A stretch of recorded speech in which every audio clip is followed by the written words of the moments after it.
Here we go, back with another episode of the Rock Fantasy Files. I know I've been tardy this year. I haven't been doing this much, but hopefully we'll get a few in a row going. Starting with tonight, I've assembled the crew to talk about the concerts of 2023, the highlights, the lowlights of shows you attended, or some of the crew could have performed from last year. And where the hell did this year go? I know the old people used to tell me, now I'm old, and man, this year just went by like a Indy car taking a Yeah, time trial around the Indy Speedway or something today. This year, that's the way I feel. Anyhow, I don't know about the rest of you guys. we It's like boom, it's gone, and here we are talking about end of the year. Next week, we're going to come back talk about our favorite albums of 2023. So I've got a whole list of things I want to see, but I don't think I'm going to go first. I will not go last, but I will let someone else step in. Who would like to? Before we keep going, I got to introduce everyone. I got Kristian, who I never pronounced his last name, Maiorino. that was close. Close. All right, from Connecticut.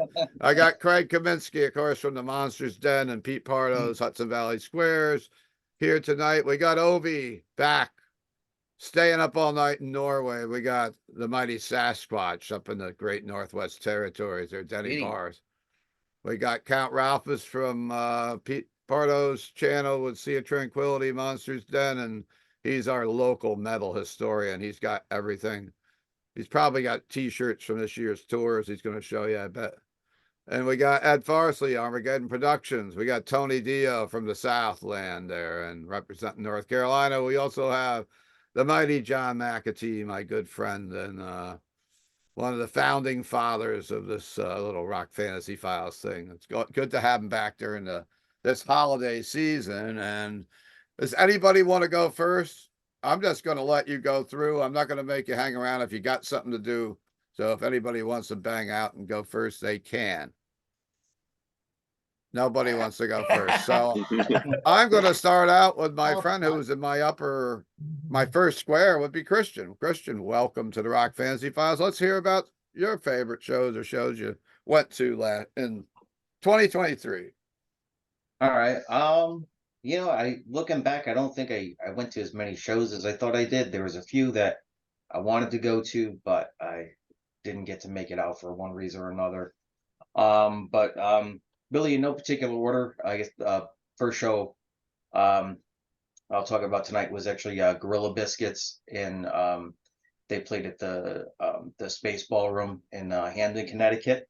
I am honestly not I mean, I went with a couple friends, like they're really into them. I can't say I'm really into them. I don't dislike them or anything like that. I enjoyed, I thought they put on a killer show. There's just a lot of energy, a lot of crowd energy.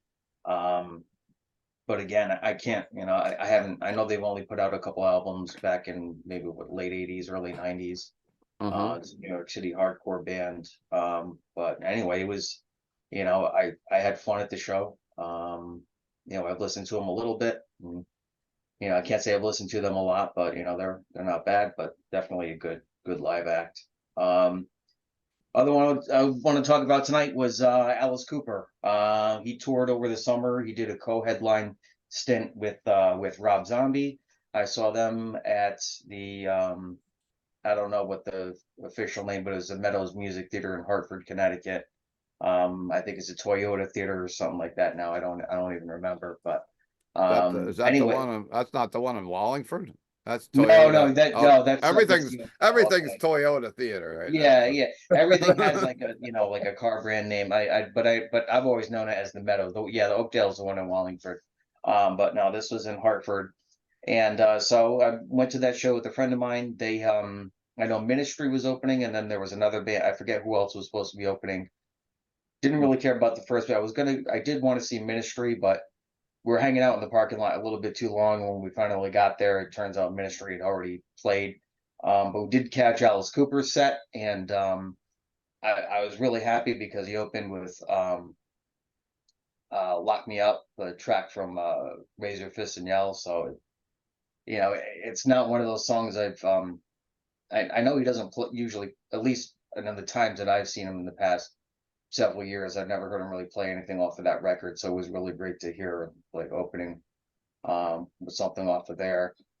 Rest of the set was I mean, it was a short set. He played not more than, probably not more than like 40 minutes, maybe half hour, 40 minutes he played. Because again, he was cold headlining with Rob Zombie. So most of the set was just, you know, a lot of his like 70s, couple 80s hits, but still good. You know, you still get to see him get decapitated. And man, I mean, he's what, like 75 years old now, or older than that. And the fact that Yeah, he's at still, least. what's that? I have more than 46, I think. He's Yeah. he's a living legend, that's for sure. Yeah. So I mean, just to see him out there doing it still is just, you know, it's just great. I would say probably, I think the favorite concert I saw this year, the one that was really looking forward to the most, was Voivod. It was my first time actually ever seeing them in concert. They played at the Bowery Ballroom in New York City. Mm-hmm.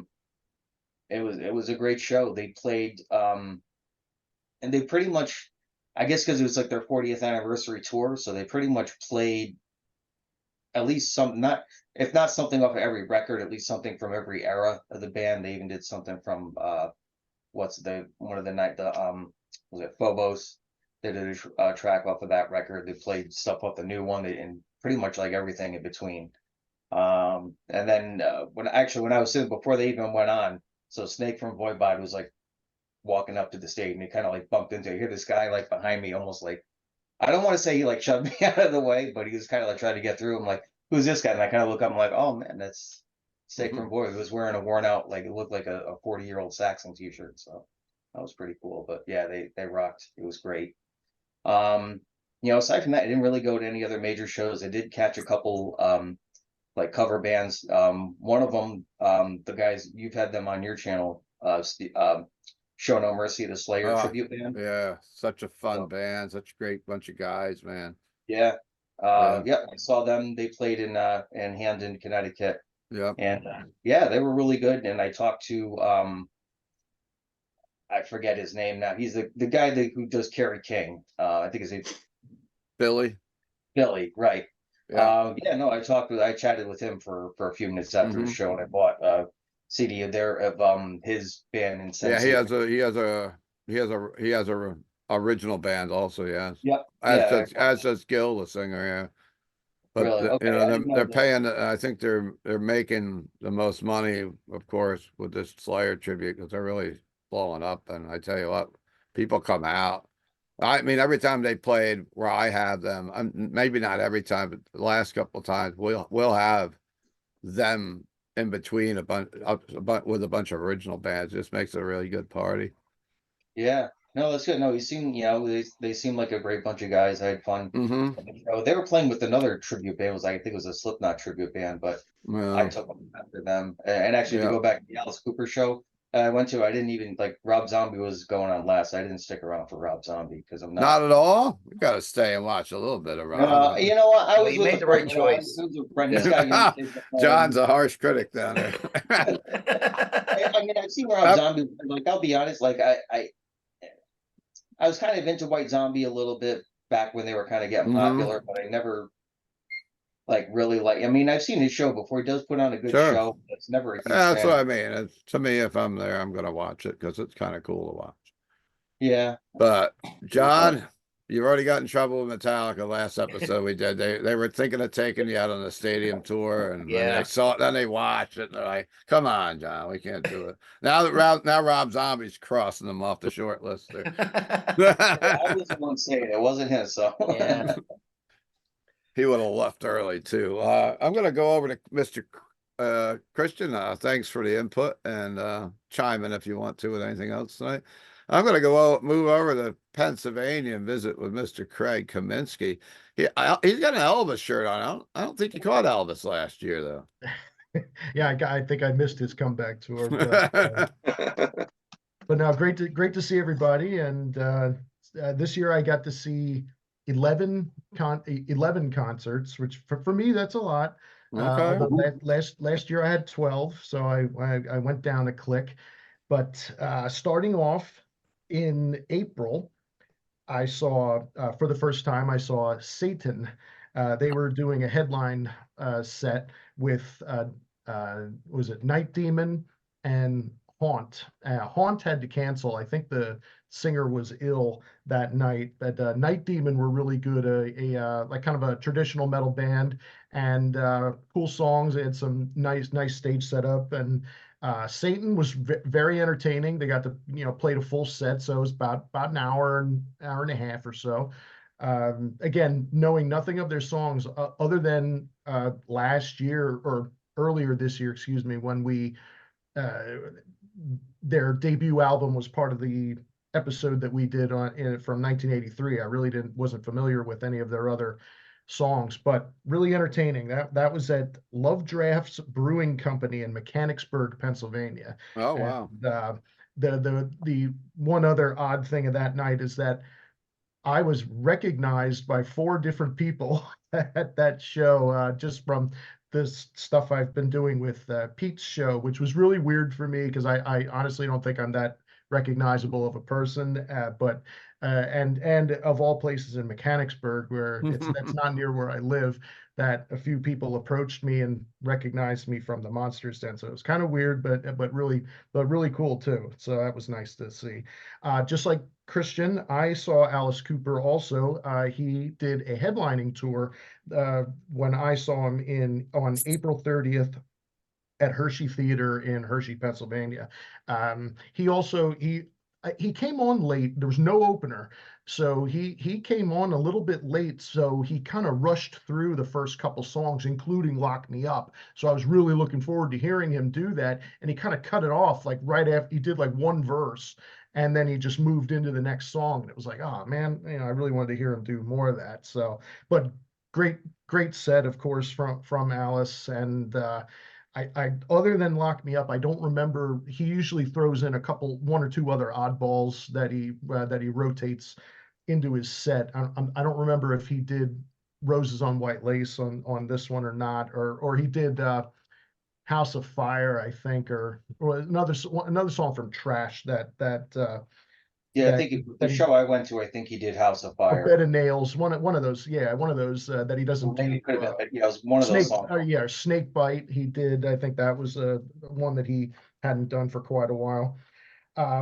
I volunteered at a show in my hometown. I got to see, and this one not metal or anything, but I got to see Rick Wakeman do Nice. as part of his tour that he was doing for his songs, his stories. So he was just by himself, and he would go out and play piano or keyboards, and then tell some jokes or give a little bit of story on the song that he wrote if he wrote it for someone else. So it was fun. I get to see a concert for free, and there's nothing wrong with that.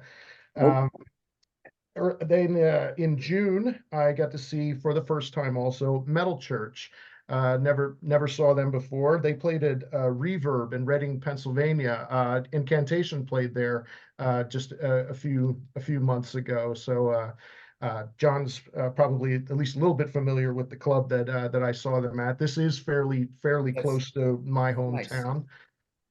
And Metal Church were great. They never having seen them before. Their set consisted mostly of songs from their self-titled debut, The Dark, with a handful of new songs, and I believe they did 2 songs from Blessing in Disguise. So yeah, they did Fake Healer and Badlands from Nice. that album with their new singer Mark Lopes. Really solid, entertaining show. I like that a lot. In July 6th, Tony will back me up with this. The rest of you guys might make fun of me with this. I got to see Tom Kiefer, Winger, and John Corabi up at Penn's Peak in Jim Thorpe, Pennsylvania. That was really solid, entertaining. It was again, never saw Winger before, and my friend Rich Catino, who was with me, kept saying they're a lot heavier live than on recorded output, and he was right. They had 3 guitar players and all solid musicians, and it was fun. Tom Kiefer was really good, singing mostly Cinderella songs and then some of his own songs, which kind of reminded me of a heavier, like John Mellencamp type music. on July 28th, I saw Overkill at the Chance. Mhm. It was like 1,000 degrees that day, and earlier in the day, I stopped to see Steve at the shop to say hi, and then went over to the show, and where there was no air conditioning inside the small club, and it was packed in there. Thought we were going to die of a heart attack because it had to have been like 110 degrees inside there, and it just jam packed with people. Again, at the end of July, it was 90 something outside, and it was just boiling hot inside. Unfortunately, I didn't get to see the openers, who were Exhorter and Heathen. I wanted to see them, but I went with my friend Chris Alo, and he just wanted to get there for the headliner, and even that we left slightly early. But Overkill put on a great show, and it was cool. I got to meet Bobby Blitz a handful of times this year, who super friendly guy, and he must have taken like 50 selfies with people. Mhm. Just very personable, and really good with all the fans. Here's the one that you guys I'm sure will make fun of me for, but it was for my wife's birthday. I went to see Lionel Richie and Earth, Wind and Fire. Ooh. Hell yeah. Oh, nice, nice, nice. But Man I was down. I was in the second row at the Wells Fargo Center in Philadelphia, so I had really good seats for that. Wow. It was for a milestone birthday for my wife, but I did wear a Merciful Fate shirt for the concert. Oh boy. So, Awesome. and I had the Awesome. picture, and I had the pictures to prove it. So, but solid, entertaining set. Never saw either of them before, and they played both. Just played all the hits. Every song that they played was something that you knew, and it was a lot of fun. I have to admit. And the most important thing is that my wife had a really good time. She wore out her dancing shoes that night, so that was fun. September 9th, in Atlantic City at the Ocean Casino, Chris Alo and I went to see Danzig, and who was it? Danzig, Behemoth, Twin Temple, and Midnight. Yeah. And Danzig did his whole debut album from front to end, and then he did a couple of songs, or 2 or 3 songs from his second album, and 2 songs from his third album. Great, Wow, that's the concert. great show. Sounded really good, with Tommy Victor on guitar. So that was a lot of fun. And later in the night, we burned the casino down and I won a nice amount of money that night. So now I need to take Chris with me to every casino trip that I go to. He's your good luck boy. Huh? So I can maintain my luck with that. Night of my birthday, Saturday, September 22nd, Chris Alo and I saw Lita Ford and Last in Line at the Starland Ballroom in Sayreville, New Jersey. That was, again, first time I never saw either of those acts before. And it was one of Chris's bucket list bands to see Lita Ford. That was one of the only artists who he's never seen in his long tenure of going to concerts. That's amazing. Yeah, a lot of fun. We actually had seats for that, and we had a great view of the show, our own waitress and drink service, so that made it all worthwhile. I wish Last in Line would have played more Dio songs, but they just played a few, and that was it. But since I guess they have their own original material now, they can pad their set out more with that. But Lita was great. Played most songs that I recognize. She also played Cherry Bomb, so that was cool to hear. Let's see. Also on September 29th, I saw the Cavalera Brothers do both their Morbid Tales and Bestial Devastation albums in their entirety. So that was really cool to see. That was also at Reverb in Reading. Saw Venom Inc. At Dingbats in New Jersey with 4 openers, including Satan. That was great. The only bummer was that Venom Inc. now only had Tony Dolan in the band because Mantis wasn't playing guitar. They had I'm drawing a blank on the gentleman's name who Mike Hickey. Thank you. Yeah. He filled in on guitar, but they still sounded great. And Tony Dolan, I met him for a few minutes before the show. Super friendly, very nice man.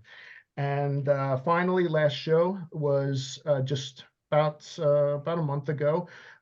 Chris Alo and I saw Lucifer, Coven, and Early Moods Nice.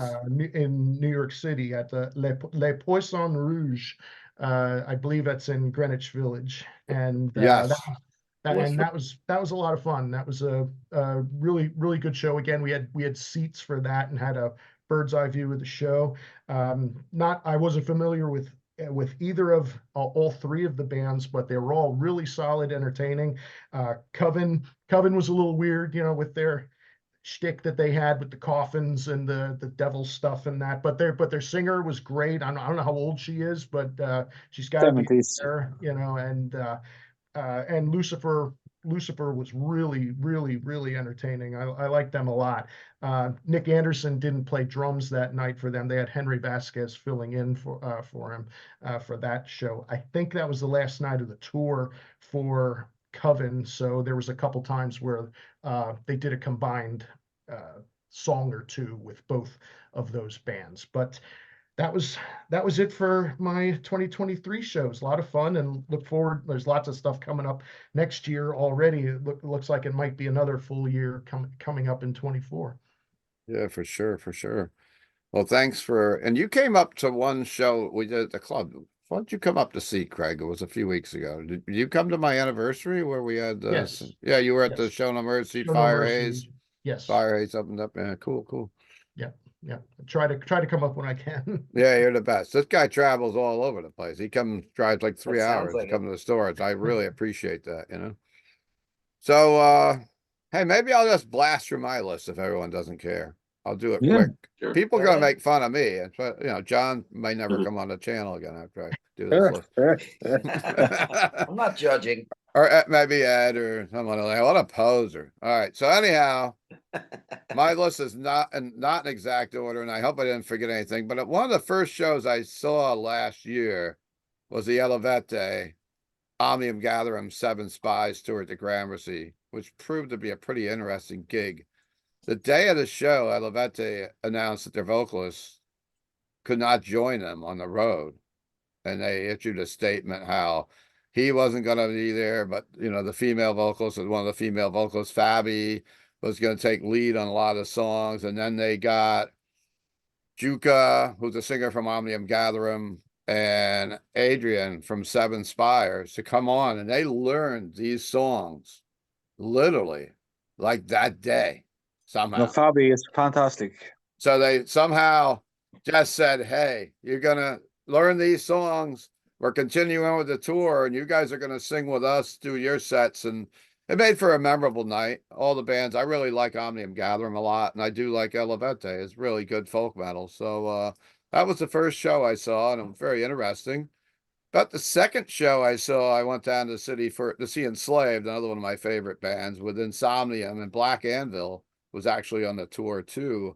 Another gig where one of the main members didn't make the tour, one being was Ivor Bjornsson, of course, the founding member and guitarist of Enslaved, was not there.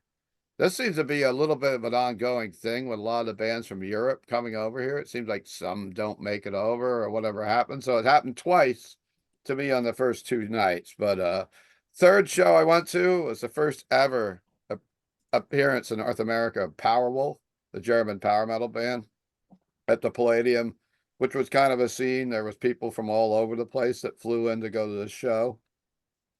The next show I saw, which I actually saw 15 actual concerts. And I'm way down because I can remember pre-pandemic, I was doing like 40, 50 shows a year. Mhm. So I have calmed down. Of course, I'm a little older, a little bit broker. So the next show I want to go support my good friends in Kristian. Of course, it was Vader, Kristian, and Decrepit Birth. That was also at La Poussin Rouge in Manhattan, down the Village. Nice little club, but it was great to see. This is also like still catching up on shows without being able to go for a couple of years. This was like in the very beginning of the year last year. and get just trying to catch up with people I hadn't seen in a while. Of course, that was a great show. I caught the Morbid Angel Revocation. Was it Vitriol? I can't pronounce that. I don't think I wrote it down. They were kind of a death metal outfit. Vitrilio. I'm fucking this up. And of course, Crypta was there. And I got there bright and early that night. And I thought Crypta were amazing live. Yeah, they are awesome. I know John has did some touring with Crypta too. I thought their stage presence, I mean, they're all girls. If you're not familiar with them, black death thrash, whatever you want to call them, and they were she was just great on stage presence and everything. And of course that was the tour that was that ill-fated tour, but I didn't, who knew if it was even going to continue on, because that was the tour that got in Illinois, got hit at that big theater by that tornado, and the ceiling fell, buses were destroyed, their I'm like, how does this work? Because like all their equipment and all their merch was probably still inside, and it's tough enough to tour already with all that. But that tour did continue on, got to see it. Morbid Angel was solid as usual. The next tour I saw was in Philadelphia. I drove down and checked. I'm a big fan of Moonspell. I hadn't seen them in a few years, so I went and supported that show. It was at a really small club in Philadelphia, and there was a band called Aline that was opening up, who I wasn't too familiar with, female fronted, kind of symphonic. And I felt really bad because there was hardly anyone at that show. Oh, Was it at Underground Arts? It might have been. It might have been. Mhm. It was like in a really sketchy part of the city, because my friend Faith, who some of you guys do know, was there bartending at another bar. And then she's like, I said, why don't you go with me? And first she was like, you're really going into a bad area. And she kept like texting me all night, like, you all right? Did you get out of there yet? Like I was at war. But anyhow, it was a good show, but I felt bad that there wasn't that many people there. Well, what the Underground Arts I think that's a place that Morbid Angel played there too.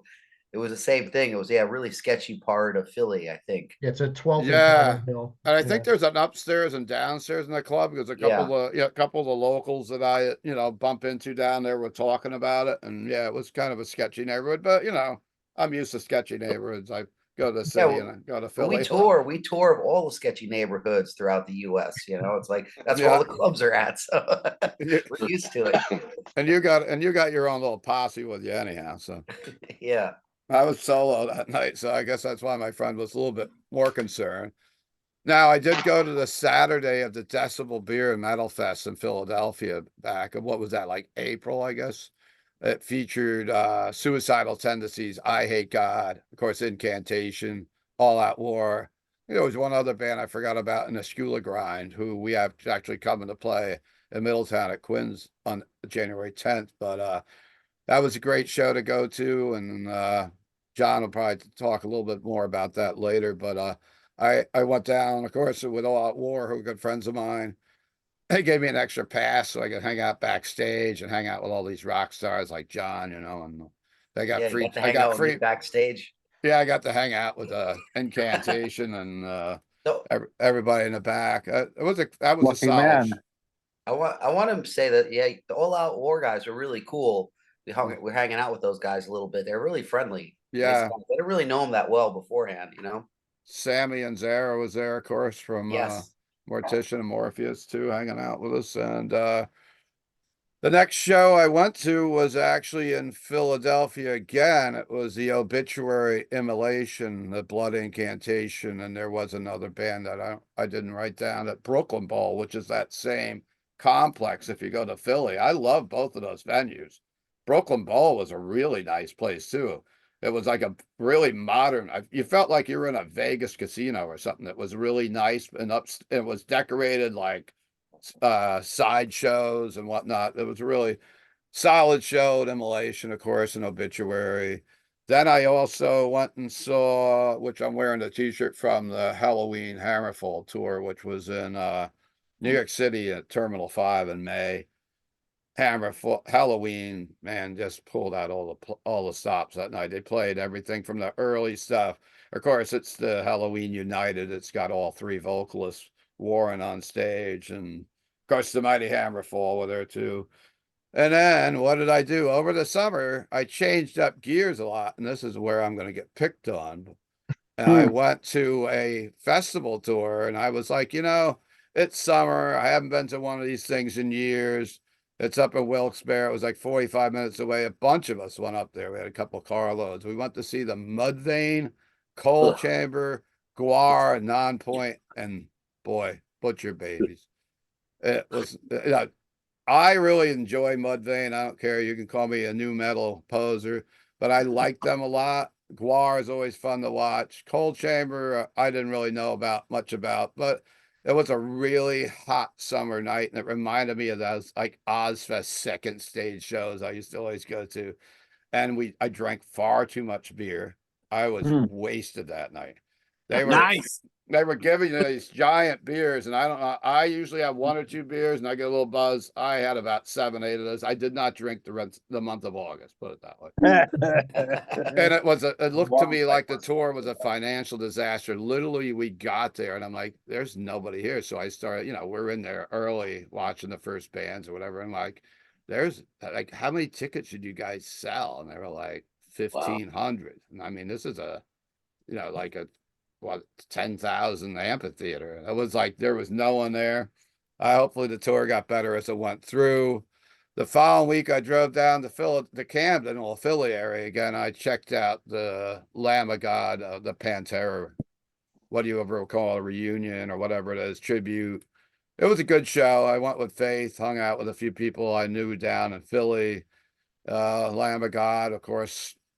To me, they do about the same thing they've been doing for years, which is not disappointing. And the Pantera show, I had mixed feelings about this all along, but I went. I enjoyed it. I think that really they do give a lot of respect to the heritage of Pantera. If you're a kid, like especially another generation that never got to see them with all the footage and stuff they put up of the Abbott brothers and stuff. It was fun. The next one I went to was in Coney Island at the Coney Island Amphitheater, which I hadn't visited since way before the pandemic. I saw Deftones there once. It was Gojira, Mastodon, and Lorna Shore. And that was another hot summer day. And I loved going to Coney Island Amphitheater just because you can go to Coney Island and go on some rides and hang out. Some friends of mine were playing the brewery the same day. Gojira, I never got into, but this summer I really got into them. Seeing them live, I thought they were really good. And I always loved Mastodon, and Lorna Shore were pretty awesome too. The final one was in Bridgeport, Connecticut for amphitheaters. It was the Ghost of Monomarth tour. And yes, I'm a poser. I do like ghosts. So you can pick on me now on it. John's already logging out now. I can see him. Yeah, I gotta go. And that was the thing for amphitheaters. November, I went up to Connecticut to Hartford, and I saw Catatonia, which is another one of my favorite bands. Another main member of that band was missing from the tour, was the guitarist Anders Nystrom was not on tour. And they didn't mention that he wasn't going to be there, and they played without him. Like most of these bands say, hey, press release, this guy's not with us, but they didn't say anything about it. And my final big show of the year, last minute, said I wasn't going all year, not paying thousands of dollars to see Kiss. But that day, that Friday, Chris Alo was throwing us at me, Craig, going like, Steve, what are you doing tonight? What are you doing tonight? Tickets are dropping really cheap to go see Kiss. Do you want to go? Do you want to go? And I'm like, I got a show at Quinn, so I can't go. But the next day I was up in Connecticut doing a pinball launch party for the new Elton John pinball. So I was there with a bunch of pinball people, and all day I'm checking out. Everybody's hitting me up that lives in the city going like, dude, tickets are $150 right now. Proper deck. I'm like, screw it. I'm going to go to the show. I got a $200 ticket about 20 rows up from Gene on the side. It was a memorable experience. I even got one of those gold tickets on the way out. So nice.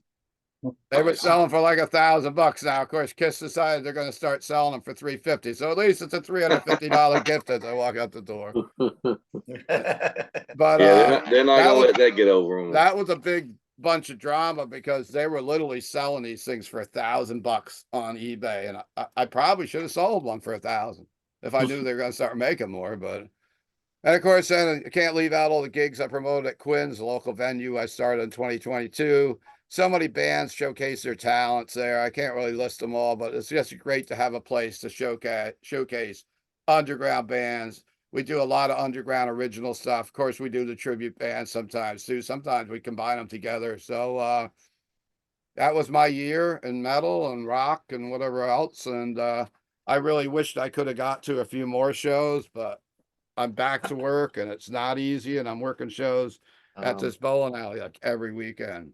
Yeah, you didn't come to my show. We played New York. I went Bastard. to your show in Philly though. Yeah, you filmed a lot of good videos from that show. I did. Yeah, I bootlegged I'm them. just teasing you. I know. I want to go to everything, but I know I I saw Immolation the one time this year. I saw you guys. Yeah, I really want. That was one show that me and you joked about during the pandemic, how all the shuns should play together, like Immolation yeah. and you had two of them, and then Keeler stayed home. Yeah, we had two almost. We almost got the full Shun tour. We got two. Next time we got to get three. Yes. Well, anyhow, that's my story. And John, who wants to go next? John, do you want to go next? I don't care. I'll go You next. want to listen some more? Well, I like listening to all you guys, but yeah, I'll go next. All right, so you'll go next then. Cool. Okay, well, yeah, I didn't get to go to as many shows as I wanted to because I've been pretty busy this year, which is a good thing, but it also sucks as a metal fan to miss a bunch of shows. One thing that I was really happy is a couple days ago, I think it was Friday, this last Friday, I got to see At War play, and I know At War played the Carolina Chainsaw Massacre Fest that I did, but because they played the fest that I was at, I didn't really get to see them. Especially because they played the Friday night. I was still like running around with chicken with his head cut off. So Yo-Yo and I both haven't gotten to see him. So they happen to be playing a kind of a legendary place in Charlotte called the Milestone, and they do like I don't know, kind of a Christmas drive each year and have a bunch of like thrash bands play and stuff. And there was a lot of great local thrash bands on the show too. But of course, I was super psyched to see At War play because I've been a fan, since I was a young kid and stuff. And they were great. I mean, I peeked at them a little bit while we were at our fest, but it was nice to just be able to see him in the front row. And the thing that I was really happy about with the Charlotte scene is that there were a lot of thrasher kids at the show, and it was like total mayhem. I mean, they were stage diving, slam dancing, head banging. It was like the monitors kept getting pushed over, if people falling on stage. It was just one of those fun shows where everyone's just like really going for it, and it's nice to see that old 80s vibe is still alive and well, in the metal scene. So yeah, that was something really cool. A non-metal show that I went to see was when we were driving back from the Fields of the Dead Fest, which is in Fort, Arkansas. We ended up stopping in Nashville and ended up watching Nick Cave play. And I'm not like super familiar with Nick Cave, but my wife is. And I mean, I know some of the stuff, and it was definitely a really interesting interesting show to watch. I mean, something totally different. It was just basically him, a piano and like a bass player. And, it was just cool to hear the stories behind some of the songs and just see someone like that in person. It, definitely was definitely, a special event and stuff. As far as other shows, I mean, I was trying to go to see the Cattle Decapitation Immolation show too, but that was all sold out. And even though I know the promoter from the show, there was like no room in the club to even go. So wow, that was really cool. It was over at Hangar 1819 here in Greensboro, and I mean it's probably a 600 capacity venue, but I think there must have been way more than that because I looked inside and it just looked like people were just asses to elbow the whole way. And the promoter was like, I know, I know you know these guys and you want to see the show, but I can't let any more people in. You know, it's too risky or whatever. So that was kind Then of a throw bummer. somebody out. Yeah, I wanted to see that, but I was just happy that the show, That's you know, crazy, right? went so well and stuff. So that was great, you know, and got to kind of talk to a couple people outside and stuff. So I was okay, whatever, you know. I'm sure I could see those bands another time. It's nice to go see a show that's only about 15 minutes from my house, you know. Yeah. Um, and there was I was trying to think. Yeah, as far as other shows I've been to, there's a couple other, but I can't place them all right now. But as far as like, you know, I got to see a lot of stuff, you know, because we did a lot of cool tours and shows. Like Hmm. Keeler was saying that, you know, we did a tour with Crypta after, you know, that the Morbid Angel tour with the disaster and stuff. Like, oh well, actually, let me before I get to that, the Morbid Angel show, I seen that in Philly at Oh, the did you? Okay. yeah, because that was right around the time of the beer fest. So we were in town a little early, so we went to check it out. And of course, I was super excited to watch Morbid Angel play with Charlie, you know, our Yeah. drummer, Yeah, that's drummer right. playing drums for him. Mhm. And man, they sounded good. He sounded really good. Charlie killed it with them. They played a good amount of songs that I wasn't super familiar with, a lot of newer stuff, but Hmm. it sounded great. I think, you know, I mean, Charlie, to me, Charlie's just an amazing drummer. So he really brought something to the table to that show, made it maybe a little less mechanical than the last couple times I see Morbid Angel. I mean, they're always a great band live, but this time just seemed like there was more of a nod, even though a lot of the songs were newer. There was a nod to the old school vibe of just playing. Like, the way they were played felt old school, which for me, being an old school fan, you know, I thought it was great and stuff. Mm. But yeah, and then there was the you know, we did that tour with Crypta in Brazil, which it was super cool. Wow. You know, I mean, you know, they're a great band. I mean, they killed it every night. I mean, they have a great buzz for them. They're great performers, but they also live up to the buzz. And they're just great players, and you know, it's great live shows. It was really inspiring to be around them and to be able to feel that energy of a band that's just firing on all cylinders. Like, as a touring musician, it's really great to be on tour with bands. Of course, bands that you like and you're friends with are great, but also bands that are very you know, have that fire and are really killing it every night. It gives you like more energy and more like, yeah, you want to Hmm. be around that kind of that I don't know, you almost call it synergy or something like that, you know. And that what was really great for me, I mean, honestly, the highlight of that tour was getting to play with the Brazilian band, well, a couple Brazilian bands that I really liked. Let's go first with Troops of Doom, which is you know, Gyro from Morbid Vision's band that he has now. And they play some originals, plus they play some of the classics off the Bastille Devastation and you know, Morbid Visions. And holy crap, I was just it was to see that to see them play that stuff in Brazil was just like it was a madhouse, you know, to hear those songs and stuff. So that was a dream come true. And then also I got to see Mutilator play live, the old Cogmello band Mutilator, which I was just like, I couldn't believe that, you know. I mean, I knew we were playing with them, but I just couldn't believe how much ass kicking they did. I just that it was just the, you know, it was I can't say it was as good as when the first time I seen Aggression live. That was a total dream come true. But this is another band in that kind of category for me at that time of really inspirational thrash bands that weren't like wimpy thrash bands, that were more the aggressive, the dirtier thrash bands, and they just totally killed it live. And also another cool band that I was kind of like a bucket list band. I actually wasn't even a bucket list. I never thought I'd ever see him.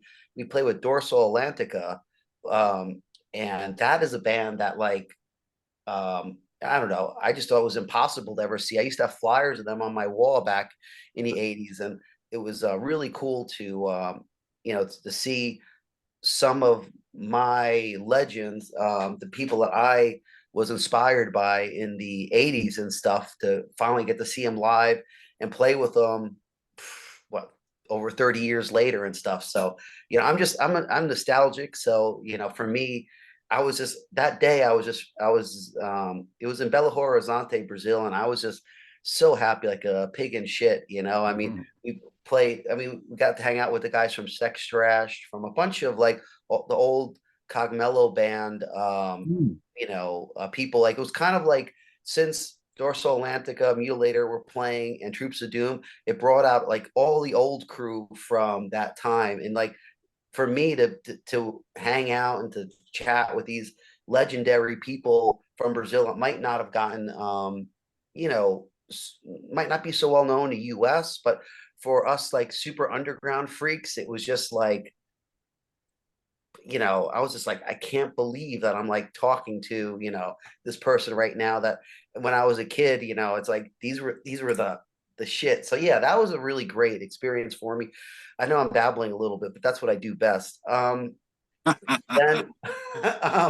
let's see, the Beer Metal Fest. I mean, that was great too. Yeah. I mean, I know as far as our set goes, I was really nervous about it because Charlie was on tour at Morbid Angel at the time, and we had our friend Rustin filling on drums, and we had to like, do this all within like less than a week's practice, get that set together, and somehow we pulled it off. So that was, I was really happy about that.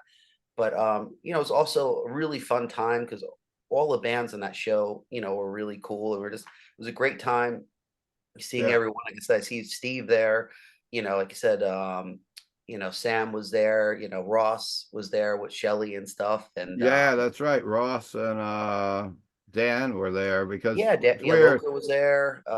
I drove into Philly that morning to get my cheesesteak at Tony Luke's in South Philly. I walk in to get my cheesesteak. I look over the table, and there's Ross and Dan eating lunch. Yeah, that's killer.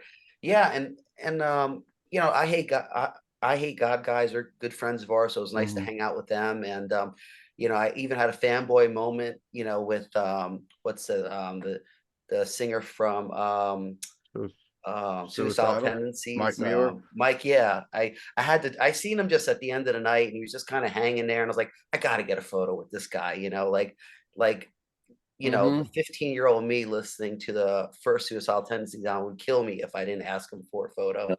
So it would kill me, So yeah, that was really cool. Then then we had our fest, the Caroline Chainsaw Massacre Fest. And like I said, I didn't really get a good chance to see a lot of the bands on that, unfortunately, because I was so damn busy and stuff with it.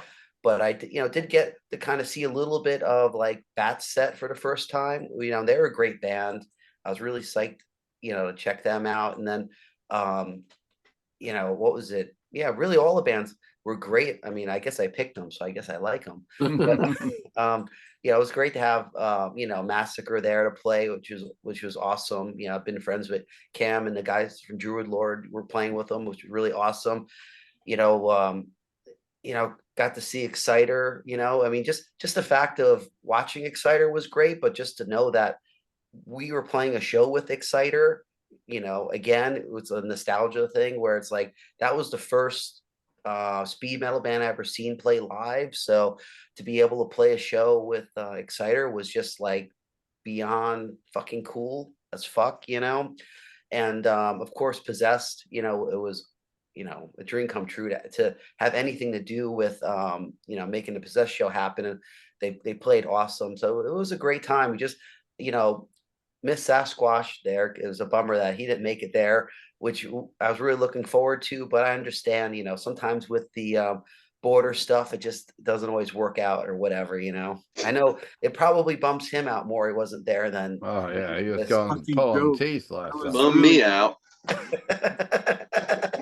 Yeah, and that was the only disappointing thing about the show to me was that Sasquatch and aggression wasn't there. It's okay. It's only a matter of time. I'll return to North Carolina. Don't worry about it. Sooner or later, they're going to have to let you back in the States one way or the other. It's gonna happen. But yeah, and besides that, I mean, throughout the year, you know, we did some European festivals, and it was really awesome to be able to, you know, play with such killer bands. Like, you know, after was it the one fest, the Mystic Fest in Denmark we played, after a band or two, probably two bands after we played, Satan played, and fuck, they were so good. They were so good. I was really blown away. Like I thought they'd be good, but they were great. Well, you know, they were one of the highlights for sure for the year to watch them play. And yeah, and that Metal Magic Fest or whatever it was called, Mystic Magic, I can't remember offhand now, but it was a really great fest. The vibe was just great. It's just a smaller regional fest, but you know, the whole setup was good. And yeah, and I had to be a little fanboy with Satan after that good of a set, because I was just they totally brought the that new wave of British heavy metal vibe to the show. It was just great. But yeah, I mean, there was a bunch of things. Did that Hell and Heaven Fest later on. You know, it was a huge fest in Mexico. Yeah. And that was fun too. We got to jam with you know, was it Asphyx also played on the stage we were at. So it's always great hanging out with those guys, and you know, great band live. And then, you know, I got to see a little bit of the trans metal set, you know, that Mexican kind of like the Mexican they used to be considered a Mexican Sepultura or something back in the day. They were good. And I seen over at like the really big stage, I know like Halloween was playing, and you know, I immediately thought of Keeler, and I was just like, man, it's not my cup of tea at all, but I'm sure Keeler would love this right now, you know. Yeah. If they played a couple of songs that I could kind of hum along to, but I don't remember if they played anything off Walls of Jericho. I didn't hear it. Well, they did on the tour, because they did Gorgar. They did a lot. Ride like the Sky. Kai Right, comes yeah, out. like I would like to Kai, hear yeah, that, Kai you know? comes. This part of the set that you would like. It's when Kai sings, because he does all that old stuff. Yeah, it's First just album, killer, EP. just killer. Yeah, the EP and the. By the Yep. time I got to check them out, it had the I Want Out guy, you know, which was Yeah. totally kind of like not my thing, you know, like A it was too, like, little to me, too I always poppy thought for you. that later Halloween stuff was kind of like a super poppy version of Iron Maiden. Like if Iron Maiden really like Kinda just is, went it's a yeah. good commercial as comparison. fuck, you know. But and then also what Slipknot played, Okay. whatever, I can care less about that, you So know. you got your new metal show into, like me, John. Yeah. That was the highlight of the year, is to watch Slipknot play. But it was what the guitar player's birthday, and you know, as far as I know, he's a pretty cool dude. So happy birthday to him, you know. There you go. And You played in Czechoslovakia or Czech Republic in the Deep in the Forest in that black metal festival. yes, yeah, that was great too. Yeah, so that was Into the Eternal Fire Fest. Yeah, Yeah. that was a great one. It was a fest, and they had like a whole like huge in-ground pool, so you can go Really? swimming and watch some black metal at the same time. And yeah, it was a nice setup. Yeah, honestly, I mean, for us on our end, all the tours we did this year have been great. The operations have been great. Just meeting a lot of great people. It's been a really super busy year for us, for sure. My final thing I want to bring up is that the last tour we did, the Suffocation tour, us and Suffocation, was just amazing. We had such a good time on that tour. The shows were just amazing. All the bands were super cool. It was one of the top like tours from top to bottom that was really enjoyable to do. And just the reaction that all the bands got from the crowds at the shows was just so amazing and humbling, that, you know, it was just a great way for us to start off the tour for, you know, our latest album and stuff. So I really appreciative for that. We just, so many people came out to the shows to hang out, except for Steve Keeler. And I saw you in Philadelphia, at least. And so, but yeah, it was really a great time. And I just really for myself, I'm really appreciative that after all these years of playing death metal and stuff like that, that we could still have a killer tour. And for me to be able to tour at Suffocation, was just, besides just it being a cool tour, it was sentimental because we did grow up around the same time and played a lot of shows together back in the day. So it was kind of like it meant more than just going out on tour with another killer band. It was going out on tour with like some of your best friends and stuff like that. So it was definitely awesome, and we look forward to doing more stuff with them. And once we can get some of these other shun bands to tour, I'll try to hit the next one. Yeah. Yeah. But yeah, so I did try to get one of the shun bands here in Middletown, but things weren't working out. What John yes, already you knows. did try to get us to play. We totally would be down with it too. One day it may happen. Yes, I'm down. Cool. So John, thanks for all that. And it was great to hear a recap of the year. And next week we're going to talk about albums, and your latest album is killer. And we'll talk about more about that next week. Album of the year. Oh, you're not supposed to tell that till next year. Next week. Album of the year. Okay. John's gonna send you a T-shirt in the mail. Get your address. Just a quick input. Crypto, they didn't get the insurance covering of the bus they lost on tour, so they had to come up with $70,000 pretty fast. Didn't they take care of that? And the pants actually did come up with the 70,000 for them.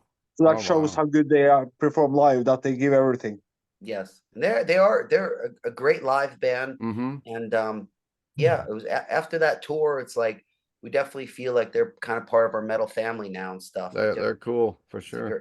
Nice people, and amazing band, and they're for sure going to be one of the top death metal bands out there in the next coming years, if not sooner. Cool. We got a lot of people to go through yet, and we're running a little long, but we're going to bang through this thing here because this is a lot of fun. It's like we're going to have a 2-hour episode for sure here. I'm going to go Denny, Ralph, Ed, Tony, and Ove. That's your order. So get ready if somebody. So Denny, what's happening, brother? All right. Yes, happy to see everyone, and let's get a schedule going, Mr. Keeler. Like, I know you're busy, but I'll see you in September. It's not like we're like, we are not have shit to do ourselves, right? But let's do it. Anyway, I seen lots of shows this year. Aside playing a lot of show up in Canada, I went and did like a top 10 list, and they're like ranked from 10 to 1. I also have the worst concert of 2023. I want to talk to you guys about that as well. So I'll go through. Do we get the worst first, or are we gonna? No. I'll say my rant's gonna work. Okay. It's still let it roll. Number 10. Definitely. Like we played with King Parrot in Vancouver. And I think the show that they played before with us was with Pantera and Lamb of God. So they went from a 20, 25,000 to 15,000 seater to 150 people in Vancouver, and they could not care less. They delivered a performance. Like these guys, to me, I like the new, like a bit like the new DRI, but with a weird. They're from Australia, and these guys are completely insane. Not only like party before the show, during the show, after the show, but you gotta see they're very entertaining live, and they did an amazing performance. So definitely King Parrot, if ever they come around, you guys probably saw them before, but they're pretty good. After that, I saw like Exciter with Lich King. Here in Vancouver, Exciter. Of course, I saw them in the 80s, way back. So every time I see them, I'm always like, it's not the same as in 1983, but of course it's never going to be. But you know what? they were on fire that night. They played really well, you know, and I talked to Alan Johnson, told him like, you know, they did a really good job. And I don't know why like Dan Beeler wants to play the song faster than they are on the original recording, because the guy not only plays drum but he sings at the same time. Doesn't need to like a breather like to be able to pull this shit off. But so every song was like faster, like Violence and Force, Stand Up, you know, like and Fight. Everything was faster, but it's still like it was really really good. Then the other show I like before that, and that's not because of the headliner, but I saw Creator, Sepultura, Death Angel, and Spirit World. Mm-hmm. And you know what? Like Death Angel stole the show. I'm sorry to say, but like I'm completely disconnected from Sepultura at this point. I don't know what's going on. And Creator, when they play like if they play like Under the Guillotine, or if they play like Riot of Violence, they're playing it really well. It's really good. The guys can play. It's Creator, but they have those songs with those soccer chant, and like I'm so not like into soccer chant for some odd reason. I'm a hockey guy. I don't want to go like, oh, It's an insult. yeah, like stop that shit. Just play the killer song. But anyway, Death Angel were great. They stole the show. There are like Will Carroll on drums. The guy's a machine. Can drink tequila with me like all night, and like just look at me straight while I'm starting to like slowly fade away. But yeah, like they were great. And I think that Angel, you know what? The more I see them, I saw them 3 times in the last 2 years. They're definitely like their performance is such just as good as like any like of the big like trash band like like Exodus and all those guys. They're really playing really well. They've been killing it lately. Yeah, yeah. Then I saw Death to Hall with Suffocation in Vancouver.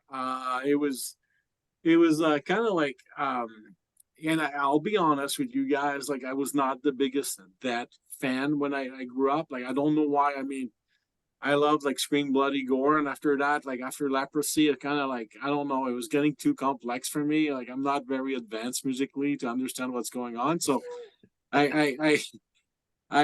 I went to the show and like to see them play the set, and everybody in Vancouver, like all the metal fans were out there. The shows was packed.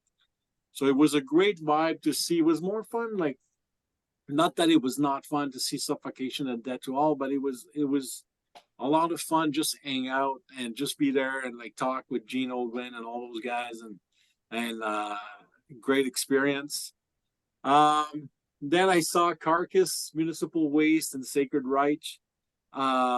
Sacred Reich, which I haven't seen since like I don't know 1987 maybe. They sounded great. They were having fun. They were so happy to be there on stage and playing. Carcass. I don't know how Bill Steer got that guitar sound. The guy, like, it's so crushing. Yeah. It is like, it's, you know, like they must be one of those bands that play out there, like, live that are like, it's so good. It's not even funny. And he's playing a Les Paul Jr. Yeah, yeah. But he's got his own pickups in it. Yeah, I know. It's like, you know, he could play in a dishwasher and it would fucking sound like, you know, yeah, like crazy heavy. Then after that, Bulldozer with Disease and Iris Kingdom. You know, like King Fowley, I know him for years, and I love the guy, and I'm always critical of everything he does because it's fun for me. But like they were on point. They played really good. Bulldozer was good. I mean, it was not my favorite band growing up or anything like that, but I was happy to see them. And Iris Kingdom did like the best ever cover of Van Halen I have ever seen live in my life. I think they played like Atomic Punk, I think, if I remember correctly. And it was like amazing. So great event. I went to see Lucifer, Coven, and Early Moods in Vancouver. Cool. I'm a huge Nicky Anderson fan. Like I talked to him a little bit. I'm like, it's funny. Like the guy, I don't know. I talked to him. I'm like kind of like a fanboy or something. I get excited. Like I love what he did with Entomb. I love what he did with Helicopters. And then I like Lucifer, I think is so good and a little bit underrated at this time, but I hope they keep pushing because the singing, the performance, and seeing like Nicky, the way he plays drums sounds so good. The guy's hit the shit out of that kid. Like it's not even funny. But they were. It was a great night. Coven was amazing, but I don't know. I always like wanted to see a 75-year-old woman come out of a coffin at the beginning of a show. Like so, my dream was fulfilled. They they were like they were really good, and it was spooky with like all that satanic stuff, which I love. But I really enjoyed that. After that, Dark Angel in Vancouver, I haven't seen Dark Angel live since we played with them in 1987 with Crumb Suckers and Dissection from Quebec City. So it was the first time so I got the chance to like hang out with Eric and Gene and Ron and all those guys. They were really good, and Laura does a fantastic job playing like Jim Durkin's part. And I got a lot of insights on like question I had, like why like in Perish in Flames the third verse is faster, and like I got a lot of insight on information that only matters to me. But I was able to sit down and ask those questions.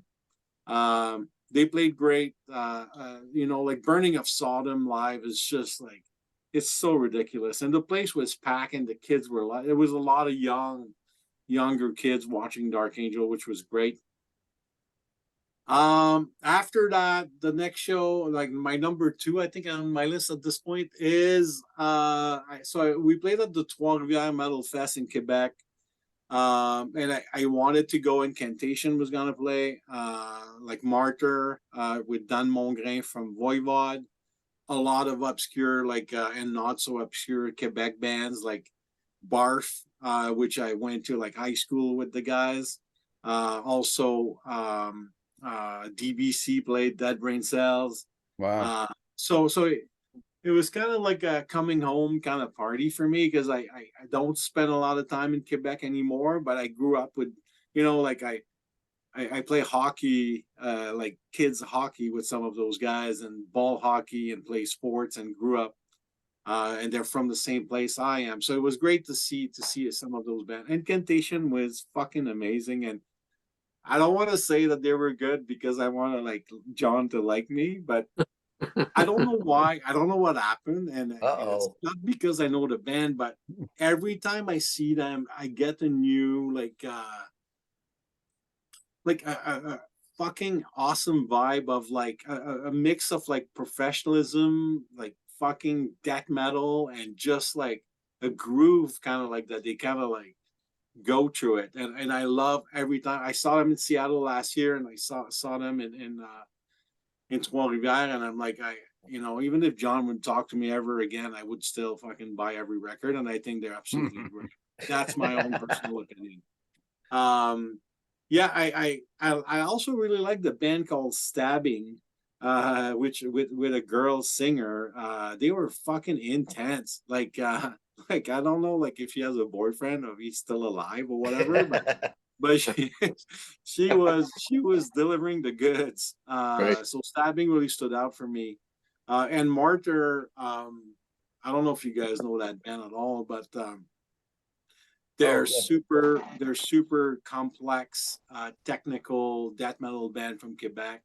The performance they delivered that night was like amazing. And I think they have some intentions to like continue like the band and do some things. But it's they had like Patrice Emley from Gorgots, like he's one of the original drummer from Martyr, and like I'm not a huge technical death metal fan. Like I like it more like I just want to go through the wall. I don't want to like check where the beam is in the wall. I just want to go through it. These guys somehow like make it work, and it was amazing show. Then my favorite show this year, it was Midnight with Necrofire and Witch's Hammer here in Vancouver. Midnight works for me. I don't know if it's that mix of like Motorhead, punk. They were extremely loud. They sounded extremely pro, and you could tell they'd just been on tour with like Creator and Merciful Fate. They sounded like probably similar to what Crypta, the vibe you get, John, from Crypta. They sound like they're ready to take it to the next step and kind of grow their brand, depending Yes. on what the next album. But Midnight's I was great. really surprised. They sounded like they were crushing. They were crushing. So no, like, and every time I go see a show, like, people are always like, "Hey, you've seen everything. You see Ozzy with Randy Rhoads. You see Gigi Allen. You saw Queen with Freddie Mercury." And so nothing anymore like makes you like. But you know what? I still get excited. I try to go with a fresh mind, a fresh perspective, and be like, okay, like, give it to me. And that fucking Midnight definitely did that night. All right. Worst experience of 2023 by far. So I didn't want to go, but like sometimes like your buddies will be like, come on, we're gonna have fun. We're gonna have a tailgate party before the show. We're gonna drink some beer. We're gonna invite the whole gang. We're all gonna all right. So $240 later, I went to see Iron Maiden and Atreyu. Okay, nothing against Atreyu, but like every time like one of the oldest like new wave of British heavy metal band will bring anybody but Saxon, Uriah Heep, or anybody like that, I'm always disappointed. Like, if they're gonna bring Mudvayne or any of those bands, it's not for me. I don't like it. They did the show, they were great. They got the crowd going, but like not for me. That's a lame band. That's a lame band to be opening up for Iron Maiden. What band is that? Atreyu or Atreyu? Atreyu? I can't even say it. I don't know how to. Okay. I don't think it's English or French. I don't know them. I mean, They're more of like a Ozfest 2000s. I remember them playing Metalcore. Like metalcore, maybe new metal. That reminds me of something that I'm so pissed that on a new Judas Priest tour they're bringing Sebastian out again or whatever. Who? Sabaton. Sabaton. That was it. Yes. Sabaton. I like it that they're bringing them. See? But they're bringing. They had them last time and they were lame last time. Why bring them on again? Yeah, I think maybe it's contractual. They probably owe them because the tour got cut short on them last time when Richie had his heart attack, and they had and those guys probably paid a lot of money to come over here and tour, so they probably trying to make it up to them, Yeah, but think about the fans have to deal with that set. I'd rather see Saxon. I like that set. That was like the lamest live band I've seen live in so long. Boy, he's not getting invited on the Sabaton cruise next year either. Well, if I did, I might just have to off myself. We got that tour. Like, I understand the business and the managers and the label behind the event, but like, I'm a paying customer fan. Well, Iron Maiden is always bringing bands. Let's talk about Iron Maiden. Yeah.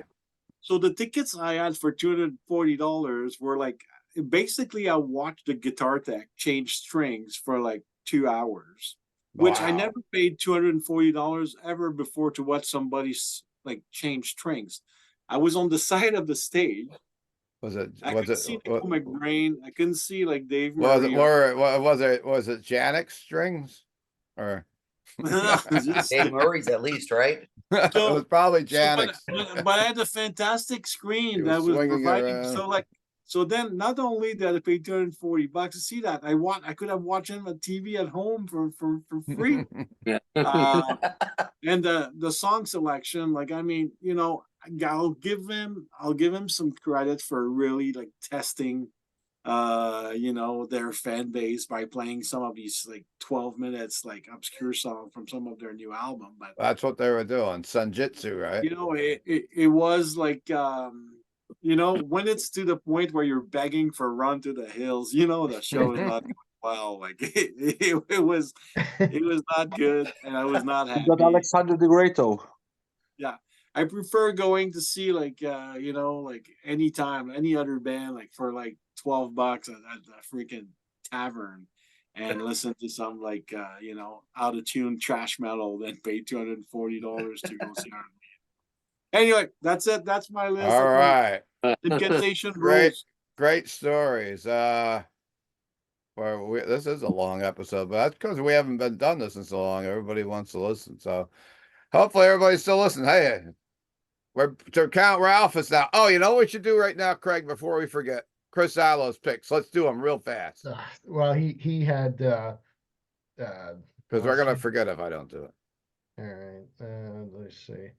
Alo has probably been to 50 shows this year. No, Okay, he's got 3. I'll just read how he has this here. Number 3, the number 1 bucket list artist for me for many years, Lita Ford. Craig Kaminski and I saw Lita Ford and Last in Line at Starland Ballroom, Sayreville, New Jersey, on September 22. Craig and I got great bar stool seats and had a great view. Lita sounded amazing, played all the material I wanted to hear. Been waiting to see her live for almost 40 years. I hope it's not another 40 years before I can see her again.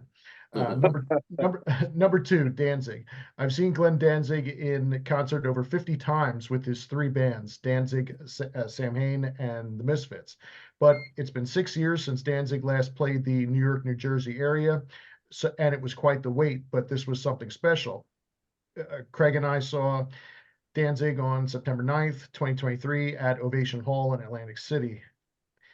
Danzig sounded phenomenal, and this was the best Danzig set I have seen him play in decades. Glenn sounded better on this show than I have heard him in a long time, and that includes seeing Danzig fronting the Misfits in Newark this past summer. Danzig played 17 songs in total, all 10 songs from 1988's self-titled debut, 4 songs from 1990's Lucifuge, and 3 songs from 1992's How the Gods Kill. Number 1, the best show of 2023, and I think one of the greatest shows I think I have ever seen in my life. Triptychon plays Celtic Frost on March 25th, 2023 at White Oak Music Hall in Houston, Texas. I'm a big fan of Tom G. Warrior's bands, and when the show was announced as Triptychon plays early Celtic Frost, I knew I had to fly from New York to Texas to be there. What I didn't know, which was what made this show so great, is that Triptychon literally played every early Celtic Frost song. They ran through a 17-song set that included every song from Morbid Tales to Megatheron and Emperor's Return. The band sounded incredible. Truth be told, they sounded much better than Celtic Frost did on their last US tour many years ago. Every time I thought the show was over, they kept plowing through more material. I have never witnessed a more satisfying set than this single performance. There's always something that a band would leave out, but not this time. They played everything. I hate I didn't go to that. I wish to God I'd went to that. Yeah. Cool. All right. Well, let's move to Ralph here. Ralph, go for it. Really quick, I would just want to say that Sabaton's going to have all new paintball armor this tour. They will. Maybe hold his judgment after he sees the new uniforms. There's a reason that Judas Priest are bringing them to the States, because they're a huge draw. They need to help fill those arenas. Yeah, I was on Sabaton this summer, and it was packed full. The Spectrum in Oslo. Mm-hmm. But I like baby metal better. Yes, I think so. Baby metal. All right, you're not up next. Ralph, continue. So we lost our greatest venue that we've had in the Hudson Valley, the Chance Theater in Poughkeepsie, and even though it was the last year of the Chance, I only went a couple times. I missed that Metal Church show that was there because it was like really ridiculously hot out, and people were complaining about there being no air conditioning there. And then Overkill played later that week. I believe it was the hottest day of the year in New York. Yep. And but I did go like a week or so later to see Glenn Hughes up there, and because it wasn't like sold out and packed, it was really nice in there. It was like it wasn't like 110 degrees the way those other shows were. And I thought it was going to be the last time I was going to the Chance, because there was really nothing on the roster for the following months. So I had to see Glenn Hughes doing the Deep Purple set. I got an autograph poster from him. Glenn Hughes signed it. And it was just amazing. I never seen him playing solo before, and I was blown away. And then Yngwie was coming on, and he made the crowd wait for like over an hour. He had a whole wall of amps. It went all the way to the ceiling. I never seen anybody pack that many amps. And every time they were like doing the sound check, it was so blistering. People were like walking out by droves, and like Pete Pardo was like for a while. He was like, "Fuck this." He left. Butch only lasted like a song or two, and then he was like, "Yeah, that's enough." But me and my wife sat through the whole set, and I was kind of disappointed with Yngwie. Just he didn't play one song from Marching Out, which is my favorite album by him. And he played like a long set, even though he made everybody wait, and it was really loud and ridiculously loud. But so I thought that was going to be the last time ever being at the Chance. But then Hatebreed announced that they were going to play the final night at the Chance, and before I could even get tickets in like 3 hours, it sold out. And then they added another show, and that show was a couple days before, and it was All Out War and Fuming Mouth and Hatebreed. So that was the final show for me. See, you know, and it was sad. We were there to the very end when everybody was out. We were hanging out still with Matt Byrne from Hatebreed and the guys from All Out War. We took pictures on the stage and stuff before they closed the doors. And real sad watching people taking stuff off the walls and stuff. But all right, so then another one is just Dark Angel, Whiplash, and Prong. Dark Angel doing Darkness Descends in its entirety. Here's a fully signed Dark Angel poster, but it's got all the other bands on there. Ran into Ed that night at that show, and Steve Levin was there, and Karen LaPrezioso. And it was great seeing Dark Angel again. And I guess we got a new album coming out by them in 2024, so that's something to look forward to. I went to that Crypta, Revocation, and Morbid Angel. I caught that up at in Albany at the Empire in Albany. I try to go to Bethel Woods every year. There really wasn't anything up there that I really wanted to go to this year, but I caught one show there with Hollywood Vampires. So I seen Alice Cooper, but not with the Alice Cooper band, but with Johnny Depp and Joe Perry. And Barry Goudreau's Engine Room opened up, and they played like six songs or so from that first Boston album. Cool. So that was a pretty cool show. Then All Out War and Mortician and Maiorino, who were coming to Quinn's. Oh yeah, you saw them? How were they? Yeah, they were good. They female fronted, right? Yeah, and this band Stabbed that I think Denny was just talking. They were on the show too. Okay. And but yeah, that was a great show. Brutal. Mortician's always great, brutal death metal. It was at a place called Jimmy's Bar and Grill in New Jersey, a little tiny bar place. So yeah, I guess my show of the year was the Misfits. The Misfits at the Prudential Center with Fear and Gaslight Anthem and Steve Zings from Sam Haines' band Morning Noise played. But yeah, I love the original Misfits, and the Fear is one of my all-time favorite drinking bands back in the day. And love to see Fear.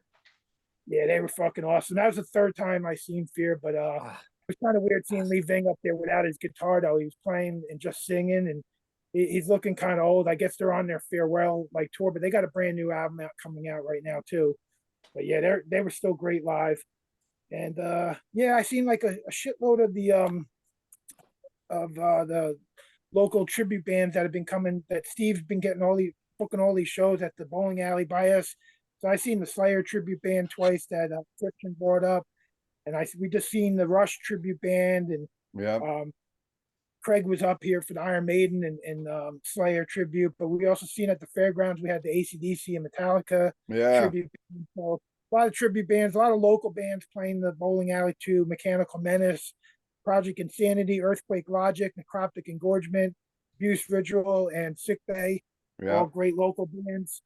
And yeah, that's pretty much it. I wanted to try to keep it quick because we got a lot of people. But yeah, that was it. Yeah, I forgot to mention the fairground shows, which were all tribute bands. I always got the chance to MC those and promote the shop, and those were always a lot of fun at the fair. Fairgrounds is really in trouble, it looks like. They put big concrete barricades at all the gates Monday. So we lost the chance. We lost the chance. Now we're losing the fairgrounds too. Yeah. Wow. Anyhow, All right, so Ralph, thank you, and I'm gonna move over. I hope you guys are still awake down there. Ed and Tony and Ove. Ove stays up all night. He's a vampire, so he doesn't go to bed till the sun comes up. So, but Ralph, Ed will go with you, then Tony and Ove, and it's a great episode so far. I think very interesting. Yeah, it'll be really cool. Yeah, definitely a good time hearing all the different shows. For me, 2023 was about festivals. Since I didn't do a festival of my own, I had more money and time on my hands. So I traveled to 4 fests throughout the year, had a great time at each one. First one was kind of a work enjoy fest, the Carolina Chainsaw Massacre Fest with John. John brought me on to help, and I'm running around working with all the bands, going back and forth, helping John and Yo-Yo keep things moving. But I still got to enjoy the bands, loved working with the guests, especially the horror convention guests.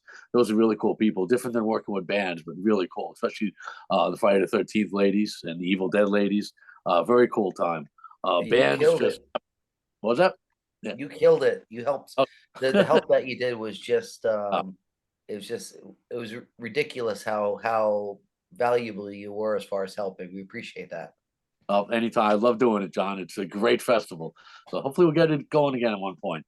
But like this one was just outstanding, the lineup itself. Just so many killer bands. What do we got? Actually, well, I'm sorry, I jumped ahead of myself. That was the second fest I went to, but to continue with that one, the bands were just phenomenal. Possessed, Exciter, Massacre, At War, Bat, Gruesome, False Prophet, Castrator, and more. Killer lineup. Just a fantastic time. That was actually the second fest I went to this year. The first fest I went to this year was the Metal Threat out in Chicago in April 14th, 15th, and 16th. That was another absolutely awesome time. Got to see 2 bucket list bands myself that I never thought I'd get to see. Messiah from Switzerland and Dayton.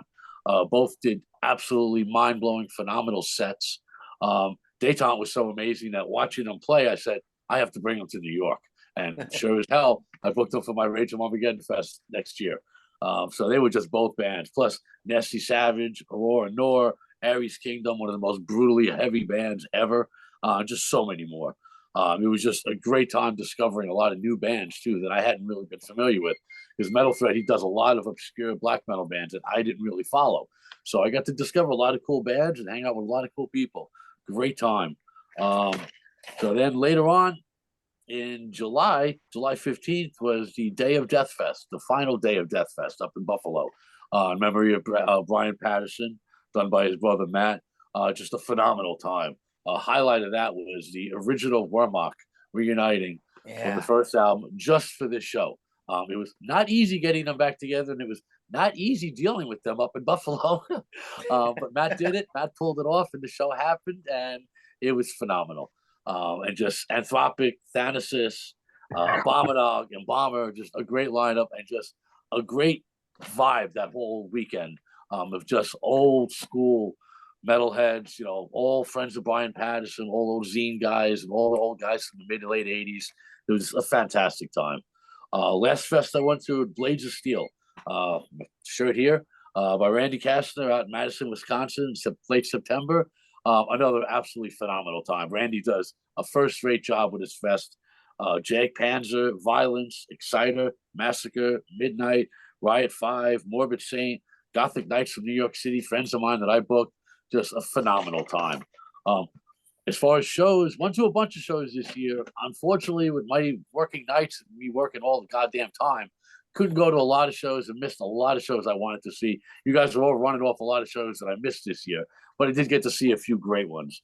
The absolute top show for me, by far, with no question, is Dark Angel. Dark Angel was just mind-blowing.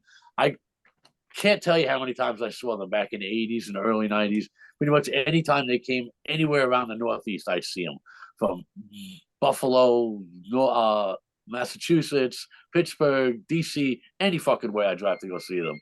But I think this show, they've never sounded better. They've never been tighter. They've never sounded more brutal, and just a phenomenal set. When Darkness Descends, it was just a dream come true. Absolute dream come true. Hanging out with those guys again, hanging out with so many old friends, just a phenomenal time. I ended up going, I had a reunion the next night with the bar I used to work at, Three of Cups. I had so much fun at Dark Angel, I couldn't even go to the reunion. It's a little too hungover, but a great time. A couple other really killer shows I went to. Hellwich at St. Vitus. Pat Ranieri, I've known him since we both were early tape traders in the mid 80s. So it's phenomenal seeing him. I love him, love his guys. And they played at St. Vitus to an almost packed house. It was mind blowing and it was brutal as hell. One of the best shows of the year, again, for that reason of old friends, Incantation and Suffocation. I've known John from Incantation and Terrence from Suffocation since before those two bands were even formed. So it was absolutely killer seeing those guys on tour almost 40 years later, having a fucking great time, selling out Warsaw, packing the fucking place, and just driving everybody crazy. And so many heads came out that night, so many great friends. It was just an absolute killer time. And one of the about other that show, I apologize for no, not at all. Breaking the fire alarms or having the fire alarms go off right before our set. Oh man. Oh God, dude, John, nothing was better. That was the best intro I've ever seen of a band to get everybody psyched up, not knowing what the hell was going on. Everybody was just that was absolutely amazing. I know it wasn't planned, and the staff hated it, but it was fucking so killer, man. That worked out perfectly.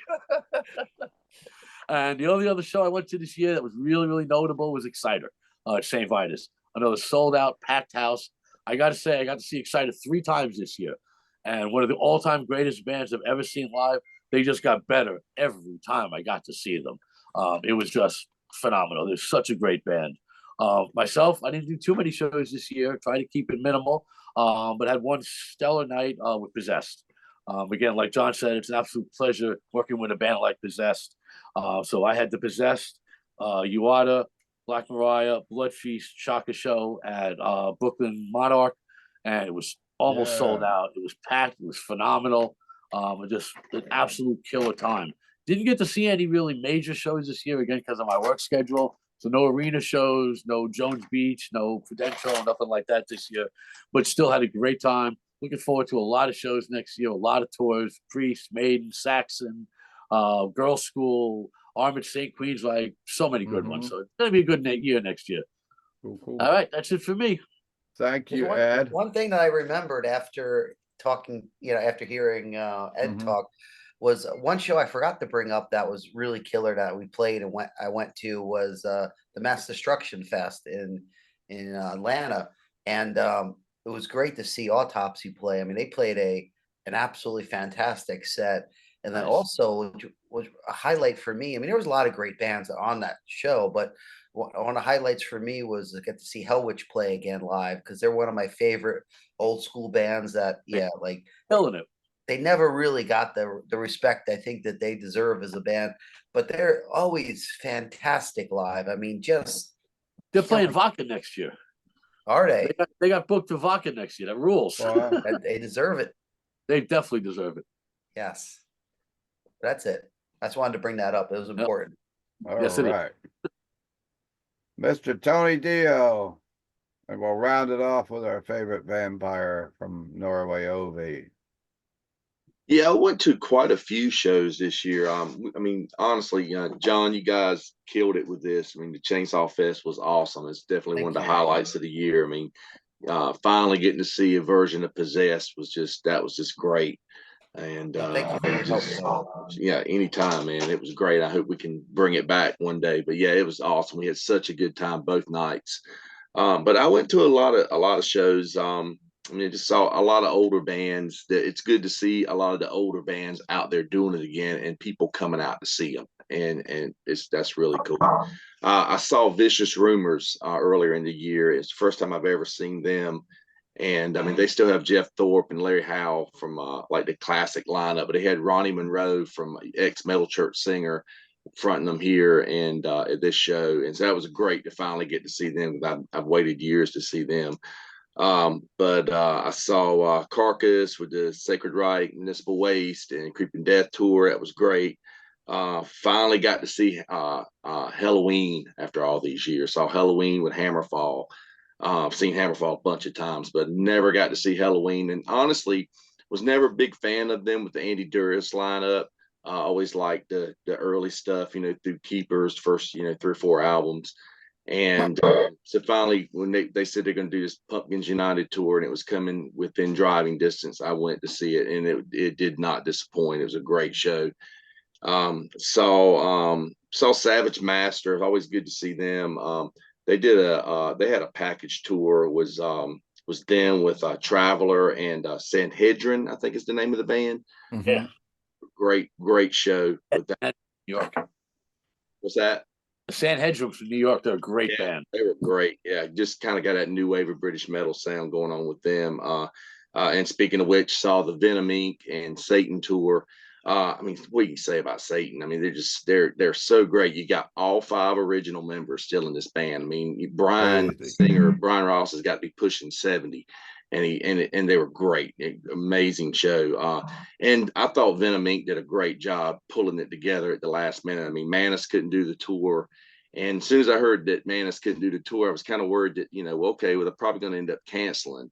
But I said, they should get Mike Hickey. I thought to myself, they should get Mike Hickey because he was in Venom and he's an American. They don't have to buy any work visas or anything. And sure enough, that's who they picked. And Mike and I have been friends for quite a while. So I was glad to see him perform again. And so that was a really cool one to see. And I saw like Skid Row. I saw Winery Dogs. I saw that Kings of Thrash tour. Saw you there, John. That was okay for what it was. To playing a bunch of old Megadeth stuff. Dave Ellison and it was okay. It was something, Yeah, it was okay for what it was. But saw Wednesday 13 do a great set of just Murder Dolls material. One of my favorite shows I saw this year was Kix farewell performance. And Kix is one of those bands I always got thrown into the whole hair metal thing, but they're just like a really good rock and roll band. It's like part Cheap Trick, part AC/DC. And they played their farewell show after they've been together for almost 45 years. And they just called it quits, and they played in their home state of Maryland. They played the Merriweather Post Pavilion, 17,000 people sold out. In the rain. It was raining that evening. People still stood out on the lawn and watched it, and it was just an amazing show. They brought out some, people that had played in the band before, like Brad Diven from Wrathchild America came out. He was in the band at one point. He came out, played with them. Just a great way to end a career. A great show. I saw The Darkness. Fan of The Darkness since they came out. I loved their first album. I think it's one of the greatest just rock albums of the last 20 years. They played the 930 Club in Washington, D.C., and I saw them there 19 years ago on their first U.S. tour, and this was their 20th anniversary tour for Permission to Land, the debut album, and I saw them again at the 930 Club. Like I said, here I am 19 years later, seeing them at the same venue again. So that was really cool, really, really good show. And I saw last week, I saw Zebra. They've never played much in this area. I saw my very first concert in 1983 was Zebra with Loverboy. And I saw them a couple years ago, but they don't play this area very often. But I know they play the Poughkeepsie area. I know they always played at the Chance and stuff. A lot of you guys have probably seen them a few times, but they were amazing. Did played almost a 2-hour set the other night when I saw them. So that was pretty much it for the year. So I've seen a bunch of local bands, tribute shows in between, and there was some stuff that I missed out on as well that I didn't get a chance to go see. But can't do it all. You certainly can't. That's for sure. Anyhow, Ove, it's all you. You've been waiting on deck all night. I'm glad you're still with us. Yeah. Well, I haven't been to much shows. I've been to one festival and one single show, but I did see a lot of good music. So I made a list of the 6 best shows I saw. And number 6 was Candlemass with the original Domicus Metallicus vocalist on, and he still delivers. Wow. It was they gray and basically having to be rolled on stage, but they play I don't know, sounds like 86. It was really good. Yeah, good one. Yeah. And then number 5 for me was Vardruna. It's a neon pagan folk music, like Viking music. Vardruna. It was really good. They had a seance and kind of a good show, and I sent some videos to Steve so he could see. And it was really cool. I never seen them before, so it was really interesting for me. And then I saw Pantera, and I thought that was a really cool show because everybody at the festival was like 25,000 was like, they were rioting everywhere, just jumping around to every song after song after song. It's like the ground almost shook because it was 100% power, and Phil was out of himself and just wow. Cool. He also got Satyr from Satyricon up on to just say hello because they hang out. They're pals, I guess. Oh, really? And number 3 for me was Napalm Death. I love Napalm Death since I could a word of English. I mean, they've been with me all my life, so it was really cool to see them again. Even though no Mitch Harris is not in the band anymore, they still delivered pretty good. I was a really good tent show, it's intense. It becomes real loud, so that was really cool. Barney was in all self, jumping around, so that was good. And number 2 was an Icelandic band called Solstafir. And I saw them at a small place at Rockefeller in Oslo. You probably know it, John, Rockefeller in Oslo. Yeah. Yes. Yeah, and I was in the basement on John D. It was a small venue, and they played so loud. It was like, I don't know, maybe John could help me, but they played so loud that the speakers was positively distorted. It's like the core on the speakers was like red. It was Yeah. so loud. It's like distorted, but with purpose. I had ringing in my ears from Friday to Sunday. I never had that before. It was like, Wow. yeah, it was and they played so good, and they were in the audience and they were playing around. So if you get the chance to see Solstafir, check them out. They're really cool. And number 1 for me was a Norwegian band called Madrugada. There was another band supposed to be playing, I think a big band, I can't recall which, but they got called in at the last minute. So they are an industrial rock band. I sent some videos to Steve too, and he liked it. It's a really good, like mellow, it's kind of for John to see Nick Cave. It was like really mellow, but something else. So it was really good. It was the best show I've seen. And they got Pyro, which in their career of 20 plus years, they never had Pyro because there was scheduled Pyro for the band that were supposed to play. I think it was maybe Nightwish they had to stand in for or something because the vocalist in Nightwish had issues because she was pregnant and stuff. So I think they had to call it off. Oh, So I think that's what they took over for. But it was like everybody was there too because Madrugada is kind of I don't know, everybody knows them and everybody respects them kind of band. Even though they are not metal, everybody respects them because they are industrial rock, and it's kind of like they had like bad fortunes with the guitar player. The soul of the band, he died when he was just in his 30s, and it was like, but they still go on, and it was a really good show. Cool. So that's it for me. I'm hoping to get to more shows next year. Cool. Yeah, you Yes, did. Yes. good tours coming up. One of the most surprising ones I've seen announced, and we'll keep this short because we're running about 2 hours, is that Manowar are playing in Brooklyn. Just one show, right? One show in Brooklyn, yeah. Giant prices. I heard it's almost sold out already. And Yeah, It's good. I'd rather see Ross. And who cares about, and do people in this panel care to see Manowar still or what? I would rather see Ross's Absolutely. current Yeah. band. I mean, I saw Manowar 3 times, so I'm good. I mean, I've seen them a bunch of times. I would check out Manowar. I mean, I've seen Ross the Boss, and that was definitely a great show. He puts on a great show, yeah. And probably a lot cheaper. I would go. I mean, I'd go to Manowar. Yeah, so would I guess. If it was, within reason or whatever. But Free. definitely not paying up to $300 to go see Manowar. That's a little crazy, you know. Yeah. John, did you tour with Skeletal Remains this year? Yes. Yeah. Great band. They're coming out with a new album in February. Yes. Hell yeah. We're already talking about trying to do something with them again in the future somewhere. Because they catch that old school essence you talk about. They catch it so well. Yeah. A quick little note on that is that their bass player filled in for us halfway through our tour. Brian Rush for that band because Dan Vladivon had to leave because he got a gig jamming with Niall on some stuff, so he ended up leaving, and and Brian ended up filling in and did an amazing job. I mean, it was really impressive. He had like a week to learn the full set and basically just a few sound checks, and we just went live, and it just rocked. He was able to he just killed it totally. It was really awesome. Yeah, and they're a great band. They're going somewhere for sure. Well, I'd like to thank everybody for tuning in to the Rock Fantasy YouTube channel tonight, and we're back, and we're going to be back next week with our best albums of last year.